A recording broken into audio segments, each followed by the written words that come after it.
I pinch myself every year just to see if it's really real, if it's happening to me, because believe me, the type of career that I've had is a childhood dream. Seahawks down 10-0. Cincinnati 10-yard line. Best penetration. Craig back the pass. Little pump fake now. Looks, throws to the end zone. There it is. Touchdown Seahawks. Number 100. By shattering the NFL record for touchdown catches, Steve Largent became the most prolific receiver in the history of pro football. Yet, with only weeks until his retirement, he used that moment to give rather than receive. Pete Gross, the Seahawks radio announcer, had been battling cancer for 2 years, and following the game, Largent presented him with his jersey as a symbol of friendship and support. For all fans, that single moment defined Steve Largent as a player and as a man, marking a graceful exit from this game. He is not only a Hall of Fame football player, he is a Hall of Fame human being, a Hall of Fame father, a Hall of Fame husband. And these, I think, are the things that are important to Steve Largent as he goes through life. People will remember him for his football here in the Seattle area, but I think even more remember him as a human being. Honors and adulation mark Steve Largent's road to the Hall of Fame. But that trip wasn't always as effortless as his catches. In fact, his arrival to the pros in 1976 was tinged with disappointment. He'd been drafted in the 4th round by the Houston Oilers, only to be cut prior to the start of the season. At that point in time, a lot of my self-worth, self-esteem was built upon or based upon my ability as a football player. And so to have someone say, "You're not good enough," it was really a crushing blow to me. I was going to fix dinner, and I wanted him to come out. And Steve said, "Well, that'll be great, but I need to get home and get to bed early. I've got to catch a plane in the morning." And I said, "Oh, where are you going?" He says, "I'm going to Seattle." He said, "But I'm only going to take a few things because I may not be there long." Well, you know the rest of the story. In retrospect, his trade to the expansion Seahawks for an 8th-round draft pick may be football's equivalent of buying Manhattan for $24. But back in the early years, Largent had to fight the preconceived notions of what it took to be a great receiver. People said, well, he's kind of short and he's not fast enough and this and that.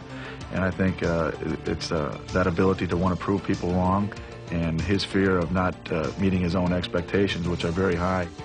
Largent met those expectations and earned all rookie team honors by finishing 6th among NFL receivers. And together with quarterback Jim Zorn, an off-field friendship and on-field chemistry blossomed, earning instant respectability for the fledgling Seahawks.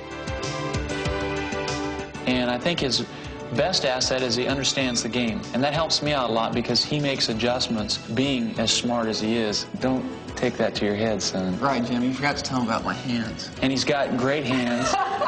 And people don't think he's fast, but he's fast. But while the football yardage was mounting toward record levels, at home, Steve and his wife Terry faced their greatest challenge. Their 4th child, Kramer, was born with a neuromuscular disease called spina bifida. It was heartbreaking just to think what Kramer would have to experience in life. And then it was also real devastating to watch Steve kind of walk off to the corner of the room sobbing. That was the hardest thing for me. Keep going. Keep going. Lift up. Stand low so you stand up. Yeah.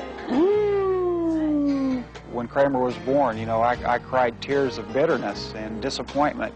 But I've told my wife already, the day that he walks, there'll be tears of joy, and I'm really looking forward to that time. With Kramer, Largent gained a new perspective in his life.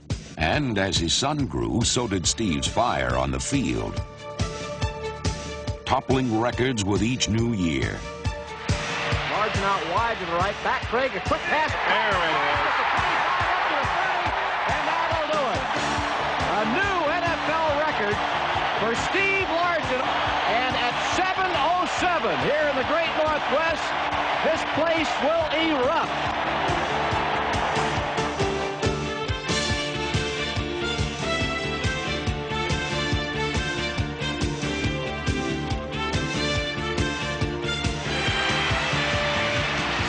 Largent goes in motion toward the right. Craig back to pass. Blitz coming. Craig throws short. He's got a reception by Largent, who makes the catch, and becomes the all-time career receiving leader in the National Football League. Records don't mean anything to Steve Largent. The thing that's going to mean something to Steve Largent is Steve will say to himself, I played the best I could play.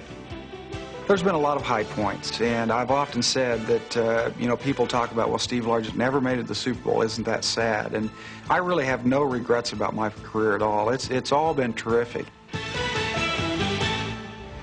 Ladies and gentlemen, the last original season, number 80, Steve Largent.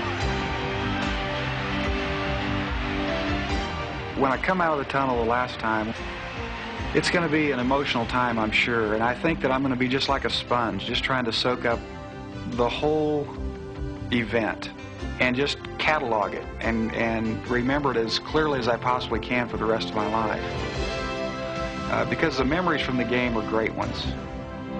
It's been like a dream to me.